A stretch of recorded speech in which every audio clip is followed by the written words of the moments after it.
wabarakatuh. Apa kabar anak-anak ibu semua?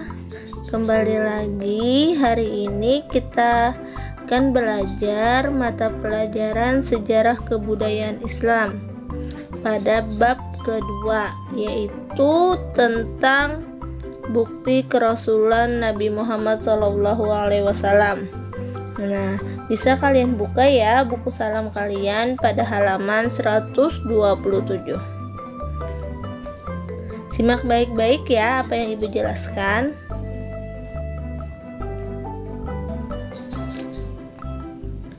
Yang pertama, bagian A adalah peristiwa menjelang kerasulan Nabi Muhammad SAW.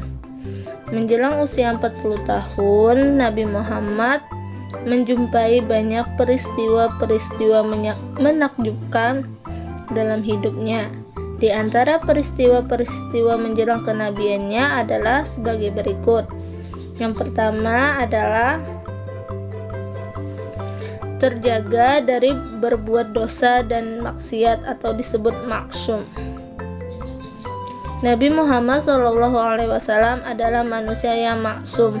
Artinya dari maksum adalah berarti orang yang suci dan terpelihara dari segala dosa. Selama hidupnya, beliau tidak pernah meminum arak, berjudi, dan melakukan kemaksiatan kepada Allah Subhanahu wa Ta'ala. Sejak beliau masih kanak-kanak sampai dengan masa remaja hingga akhir hayatnya, beliau selalu menghindari perbuatan dosa.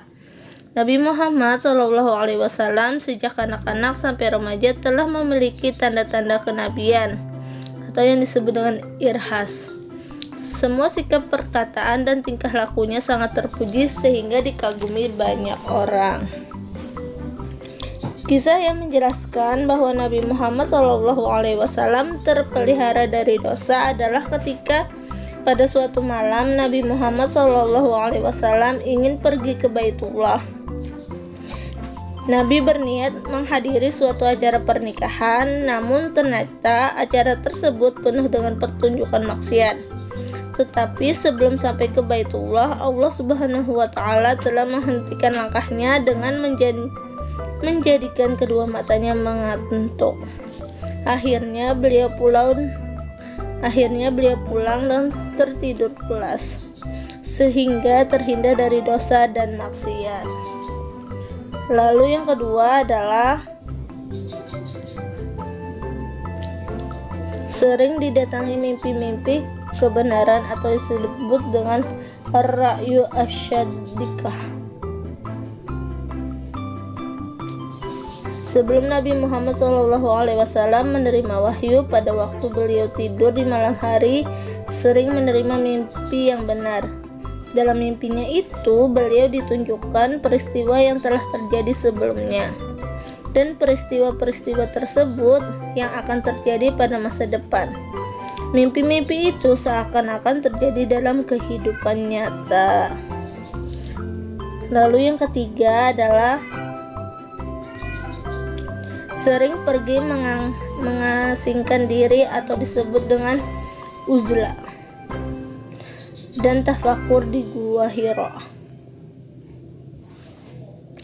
Sebelum kenabian dan kerasulannya, Nabi Muhammad SAW sering pergi mengasingkan diri untuk merenung dengan sungguh-sungguh atau disebut dengan uzlah dan tafakur, memikirkan jalan keluar agar kaumnya selamat di dunia dan di akhirat, dan tidak ada lagi menyembah namanya berhala. Selanjutnya tentang bagian B, yaitu bukti kerasulan Nabi Muhammad SAW. Buktinya di sini ada 4 ya anak-anak. Perhatikan ya. Yang pertama adalah adanya mushaf Al-Quran. Al-Quran merupakan wahyu Allah Subhanahu wa Ta'ala yang tersusun dalam sebuah mushaf yang diturunkan kepada Nabi Muhammad, yang terjamin kemurniannya sampai hari kiamat. Al-Quran menjadi pedoman hidup bagi seluruh manusia. Al-Quran juga merupakan bukti kerasulan Nabi Muhammad SAW dan merupakan mukjizat terbesar. Al-Quran merupakan kitab suci yang dibaca oleh umat manusia di seluruh dunia.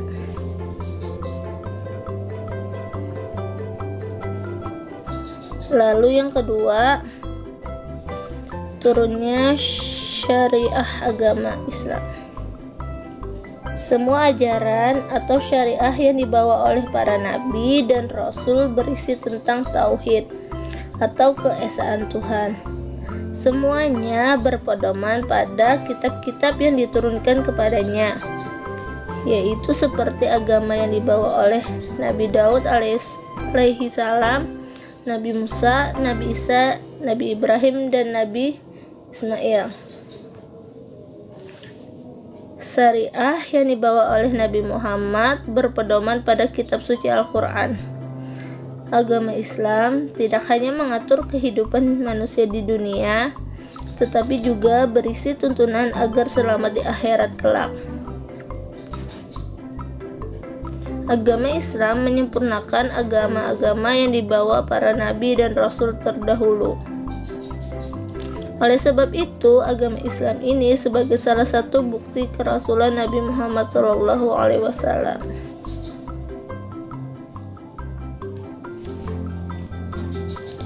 Lalu yang ketiga adalah keberadaan Ka'bah sebagai kiblat sholat bagi orang Islam. Sebelum Islam datang, Ka'bah belum dijadikan arah kiblat sholat.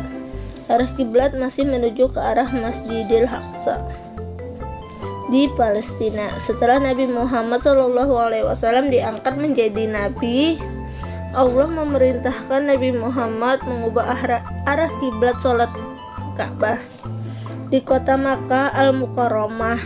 Selain itu, Ka'bah juga dijadikan sebagai pusat tawaf keseharian dan dalam tawaf haji dan umrah. Keberadaan Ka'bah di Masjidil Haram Makkah Al-Mukarramah tersebut menjadi salah satu bukti kerasulan Nabi Muhammad SAW. Dan yang terakhir yaitu tentang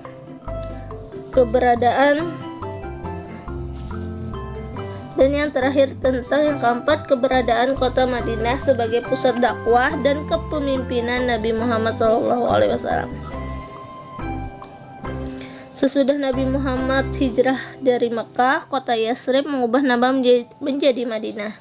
Di kota Madinah ini beliau tinggal sehingga kota Madinah disebut Madinatun Nabi. Madinatun Nabi artinya kotanya Nabi. Di kota Madinah ini pula Nabi Muhammad mengembangkan dakwah Islam berkat dukungan dari para sahabat Muhajirin dan Ansar. Agama Islam berkembang sangat cepat. Madinah juga dijadikan pusat pemerintahan Nabi Muhammad. Beliau memimpin pemerintahan Madinah selama 10 tahun. Di bawah kepemimpinan Nabi, kehidupan masyarakat menjadi makmur, sejahtera, bersih, aman, dan damai. Di bawah kepemimpinan beliau, agama Islam mencapai masa kejayaannya dengan kemajuan Islam di Madinah ini. Madinah disebut dengan Madinah Al-Munawwarah, artinya kota bercahaya. Nah, demikianlah pembelajaran kita pada bab 2 tentang bukti kerasulan Nabi Muhammad SAW. Bisa kalian pelajari ulang ya di buku salam kalian pada halaman 127 sampai 130. Dibaca lagi ya anak-anak ibu semua. Ibu akhiri dulu pembelajaran kita hari ini. Wassalamualaikum warahmatullahi wabarakatuh.